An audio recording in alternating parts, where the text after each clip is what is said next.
முத்துவோட வாழ்நாள் வழி என்ன, அது எப்படி இருந்துச்சு அப்படின்றது ரொம்ப இமோஷனலாக வந்து காமிச்சிருக்காங்க. அம்மா விஜயோட பாசத்துக்காக ஏங்கி நிற்கிற முத்துவோட கண்ணீர், அவனோட பாஸ்ட் லைஃப்பில் நடந்த துயரம் இந்த எபிசோடில் வந்து ரொம்ப ரொம்ப மெல்ட் ஆயிருக்கு. இன்றைக்கி எபிசோட் ஸ்டார்டிங்லேயே ஹெட் மாஸ்டருக்கு வந்து காயம் பட்டுருச்சு. கிரவுண்ட் டென்ஷன் அட்மாஸ்பியர் தான். மனோஜ் தான் வந்து ஹெட் மாஸ்டர் மேலே வந்து கல்லை எரிஞ்சிருப்பான். ஆனால் கதை வந்து ட்விஸ்ட் ஆகி அந்த கல்லை எரிஞ்ச பழி எல்லாமே முத்து மேலே வந்து விழுகுது. ஸ்கூல் ஸ்டாஃபும் அசிஸ்டன்ட் மாஸ்டரும் விஜயா ஸ்கூலுக்கு வரும்போது விஜயாட்ட என்ன சொல்கிறாங்கன்னா, உங்கள் பையன் ஹெட் மாஸ்டர் மேலே கல்லை எரிஞ்சிருக்கான், நாங்கள் போலீஸில் கம்ப்ளைண்ட் கொடுக்க போகிறோம், அப்படி கொடுத்தா உங்கள் பையனை டேரெக்டாக சிறுவர் சீர்திருத்த பள்ளியில் தான் போக வேண்டியதாக இருக்கும் அப்படின்னு வந்து சொல்லிடுறாங்க.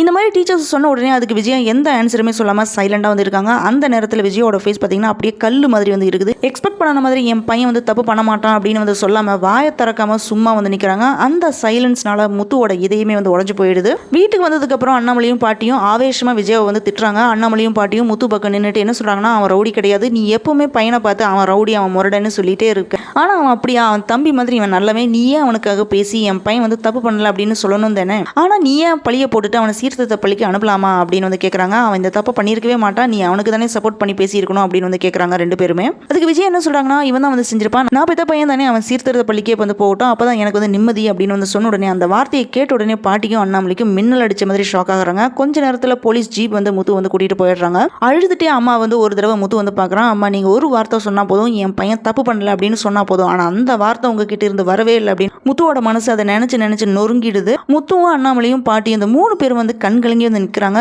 சிறார் சீர்திருத்த பள்ளியில் இருக்கும்போது முத்துவோட மனசுல ஒரே டைலாக் வந்துட்டே இருக்கு. அது என்னன்னா, என் அம்மா என் மேல வந்து நம்பிக்கை வைக்கவே இல்லை, நான் இன்னசென்ட்னு சொல்லாம ரவுடின்னு சொல்லிட்டாங்களே அப்படின்னு வந்து நினைச்சிட்டு இருக்கேன். நான் யாருக்காக வாழணும், இப்படி முத்துவோட மனசுல வந்து தோணுன எல்லாத்தையுமே மீனாட்டு வந்து முத்து சொல்லி அழுகிறான். நீங்க ஏன் உங்க அம்மா கிட்ட மனோஜ் தான் இது பண்ணனா அப்படின்னு சொல்லலையா அப்படின்னு வந்து மீனா வந்து கேட்குறாங்க. நான் ஸ்கூல்ல இருந்து வந்த உடனே என் பையன் தப்பு பண்ணியிருக்க மாட்டான், அவன் மேல எந்த தப்புமே இல்லை அப்படின்னு சொல்லுவாங்கன்னு நான் எக்ஸ்பெக்ட் பண்ணேன். ஆனா பெத்த அம்மாவே வந்து பையன் ரவுடி முரடன்னு சொல்லும்போது நான் நொறுங்கி போயிட்டேன் மீனா அப்படின்னு வந்து சொல்லி முத்து கதறி அழுகிறான். அப்போ மீனா வந்து அழுதுட்டு என்ன சொல்றாங்கன்னா, உங்க அம்மா வந்து ஒரு நாள் உங்களை வந்து புரிஞ்சுப்பாங்க, அந்த நாளுக்காக நீங்க ஸ்ட்ராங்கா இருக்கணும் அப்படின்னு வந்து சொல்றா. ஒருத்தர் மேல நம்ம வந்து அதிகமா அன்பு வைக்கும்போது தான் அவங்க மேல எந்த ஒரு பழியை வந்து போட்டாலுமே ஒத்துக்கவே மாட்டாங்க. ஒருத்தர் வந்து பிடிக்கலைன்னா அவங்க செய்யவே இல்லைனாலுமே அந்த தப்பு அவங்க மேல வந்து போட்டுடுவாங்க அப்படின்னு அவனோட அம்மாவோட மனநிலையை வந்து டீட்டெயில்டா வந்து அவன் சொல்றான். சிறார் சீர்திருத்த பள்ளியில இருக்கும்போது முத்துக்கு வந்து படிப்பு சுத்தமா ஏறல. முத்துவோட மனவழினால வந்து படிக்க முடியாம போயிடுது. அந்த கசப்பை மறக்கிறதுக்காக வேண்டியதான் அவன் வந்து குடிக்க ஸ்டார்ட் பண்ணியிருக்கான். லைஃப் ஃபுல்லா வந்து டார்க்கா போயிடுச்சு அப்படின்னு வந்து சொல்றான். அந்த நேரத்தில் தான் முத்துக்கு வந்து ஒரு அதிர்ஷ்டம் ஒன்று வந்திருக்கு. ஹெட் மாஸ்டருக்கு வந்து கியூர் ஆகி வந்துட்டாரு. ஸோ முத்து வந்து ரிலீஸ் பண்ணிட்டாங்க. பாட்டி வீட்டில இருந்து எகைன் வந்து படிக்க ஸ்டார்ட் பண்ணியிருக்கான். ஆனால் அந்த தழும்பு அவன் மனசுல வந்த காயம் இன்னுமே முத்து வந்து வாட்டிட்டு இருக்குது.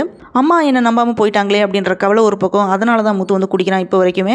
ஸோ அதுக்கப்புறம் முத்து மீனாட்ட என்ன சொல்றான்னா, லைஃப்ல என்ன சந்தோஷன்றதையே ஒன்று வந்து மேரேஜ் பண்ணதுக்கு அப்புறம் தான் எனக்கு வந்து கிடைச்சது, இல்லைனா என் வாழ்க்கை ஃபுல்லாவே துன்பமாக தான் வந்து இருந்திருக்கும் அப்படின்னு வந்து சொல்றான். அந்த சீன் தான் பார்த்தீங்கன்னா உச்சக்கட்ட உணர்வு பூர்வமாக வந்து இருந்துச்சு. அந்த சீன் கிளைமேக்ஸ் இமோஷனல் பீக்ல இருந்துச்சு. மீனா அழுதுட்டே முத்துவோட கையை வந்து பிடிக்கிறாங்க. எபிசோட எண்டில் கிறிஷுக்கு வந்து டெஸ்ட் வைக்கிறதுக்காக அவன் அடிச்ச ஸ்டூடெண்டோட அப்பா வராரு. அவர்கிட்ட வந்து என்ன டெஸ்ட் வைக்க போறீங்க அப்படின்னு ஹெட் மாஸ்டர் கேட்கிறாரு. ஒரு பக்கம் ஆப்பிளும் இன்னொரு பக்கம் வந்து பணமும் வைப்போம். அதில் அவன் ஆப்பிள் எடுத்தா அவன் அப்பாவி, அப்படியே வந்து பணத்தை எடுத்துட்டானா அந்த பணம் எடுத்ததுக்கான காரணத்தை வந்து நம்ம கேட்போம், அதுலயே தெரிஞ்சிடும் அப்படின்னு வந்து சொல்றாரு. இப்படிதான் வந்து எபிசோட் வந்து முடிஞ்சிருக்கு. முத்துவோட கண்ணீர் கலந்த லைஃப்ல அவன் பட்ட கஷ்டத்தை கேட்கும்போது எவ்வளவு பேருக்கு வந்து நெஞ்சு நொறுங்கி போயிடுச்சுன்னு தெரியுமா. இப்போ கிறிஷ்க்கு வைக்கிற டெஸ்ட் அவனோட வாழ்க்கையை வந்து எப்படி மாற்ற போகுது அதை நம்ம அடுத்த எபிசோட்ல பார்க்கலாம். முத்துவோட வழி, அம்மா விஜயாவோட கண்ணீர் இல்லாத முகம், மீனாவோட ஆறுதல் எல்லாமே வந்து மனசு வந்து பாதிச்சிருக்கும். உங்க மனசுல இந்த கதை வந்து ரொம்ப அட்ராக்ட் ஆயிருந்துச்சுன்னா சேனலுக்கு லைக் பண்ணுங்க, ஷேர் பண்ணுங்க, சப்ஸ்கிரைப் பண்ணுங்க. அடுத்த எபிசோட்ல அப்டேட் தெரிஞ்சுக்க நோட்டிஃபிகேஷன் பில்லை மறக்காம ஆன் பண்ணிக்கோங்க.